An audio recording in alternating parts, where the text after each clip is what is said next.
Bonjour à tous. On se retrouve aujourd'hui pour la traditionnelle vidéo d'avant-match. Donc la vidéo d'avant-match avant la rencontre entre l'OM et Montpellier.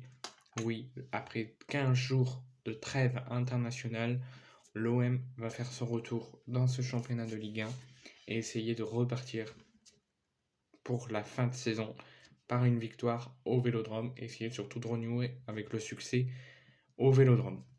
Première annonce que je peux vous faire, c'est que Matteo Guendouzi et Igor Tudor seront en conférence de presse cet après-midi à 16h15.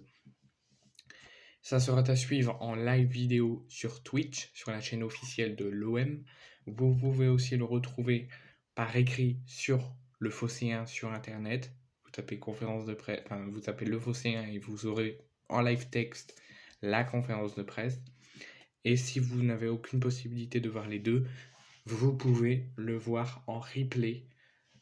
Dès que la conf sera terminée, d'ici une quinzaine de minutes, ils le mettront en replay. Et souvent, il y a des youtubeurs qui le montrent sur YouTube. Donc vous pourrez tout, même si vous ne pouvez pas le voir à 16h15, vous pourrez le voir en replay quand vous le pouvez. Ensuite, on va faire un point provisoire sur le groupe OM. Pourquoi provisoire? Donc comme je vous ai dit, Igor Tudor sera en conférence de presse tout à l'heure. J'ai 3 infos à vous donner, mais qui pourront évoluer en cas de nouvelles absences ou mise au repos. Mais pour l'instant, les 3 absents qu'on pourrait avoir contre Montpellier. Donc déjà, on a sur Balerdi qui sera suspendu, qui fait son 2e match de suspension. Donc sur lui, il sera forfait. Kolasinac, il est en soins. Il se reprend de sa blessure aux adducteurs. Donc ça sera le choix d'Igor Tudor de le considérer apte ou pas apte. Mais en tout cas, il est très incertain. Et Unai, c'est la mauvaise nouvelle que je vous en dirai plus tout à l'heure. Lui est sur forfait pour cette rencontre. Normalement, il devrait qu'avoir les 3 là. Mais suite au retour des internationaux, Igor Tudor à l'entraînement va faire le point sur l'état de santé de tout le monde et nous annoncera peut-être d'autres forfaits ou d'autres bonnes nouvelles. Ensuite, je vous annonce que l'OM va compter sur les retours des internationaux, Mbemba avec le Congo, Bailly avec la Côte d'Ivoire, je crois, Caboret avec sa sélection, Sanchez avec le Chili, Under et Vitinha et Tavares avec le Portugal, Verretou avec les Bleus et Malinowski avec l'Ukraine. Tous vont faire leur retour à l'entraînement pour préparer le match contre Montpellier.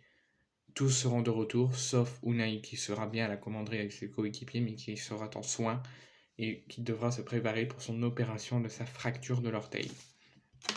Ensuite, on va faire l'historique, donc le point des confrontations qui ont lieu depuis 2021 entre l'OM et Montpellier, que ce soit en Ligue 1, en Coupe ou autre chose, et que ce soit à Montpellier ou à Marseille. D'abord, il y a eu ce 3-partout à Montpellier au stade de la Mosson en 2021.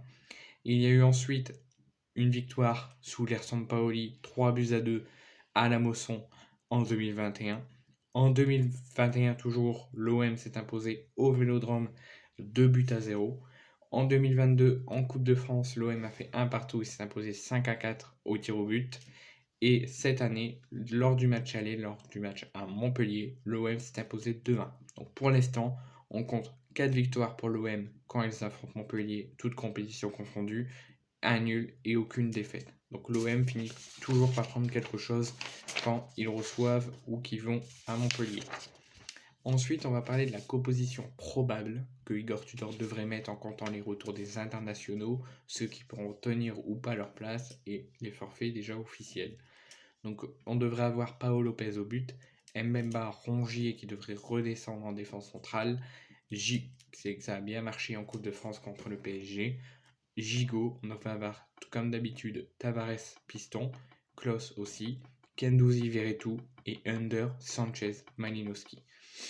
Sauf si Igor Tudor prend en compte les retours des internationaux, il ne devrait comme d'habitude pas changer de système et pas changer de copo.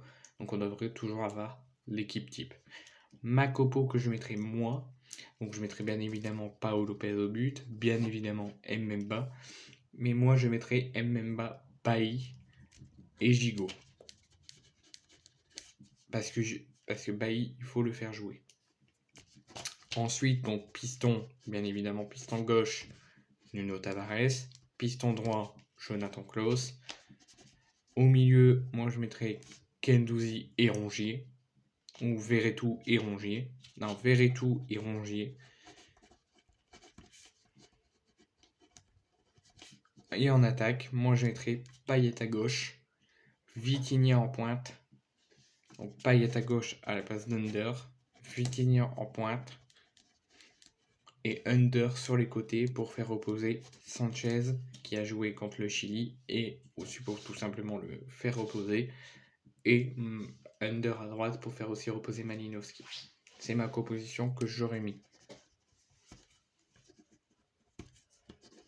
Attendez, parce que je suis en train de noter en même temps sur ma fiche. Ensuite, on va faire le point sur le classement. Donc le PSG est premier avec 66 points, qui je rappelle s'est incliné à la maison au Parc des Princes contre les Rennais 2-0. L'OM est deuxième avec 59 points. Donc l'OM est à 4 ou 5 points, 6 points même je crois du PSG.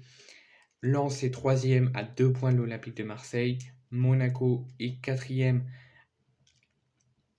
à 6 points de l'OM et à 4 points du Racing Club de Lens. Rennes est 5e à 4 points de Monaco. Et donc notre adversaire de demain soir, Montpellier, est 11e, très loin de l'Europe, avec 36 points. Et enfin, on va faire, c'est l'annonce, la mauvaise nouvelle de cette journée, c'est Asdin Ounahi qui souffre d'une fracture de l'orteil. Il a passé des IRM et des radios. Ça a confirmé la fracture de l'orteil. Il sera opéré prochainement et du coup, c'est la fin de saison pour lui. Il sera de retour au minimum à 2 à 3 mois. Donc c'est la fin de saison. Il ne reviendra sûrement que la saison prochaine.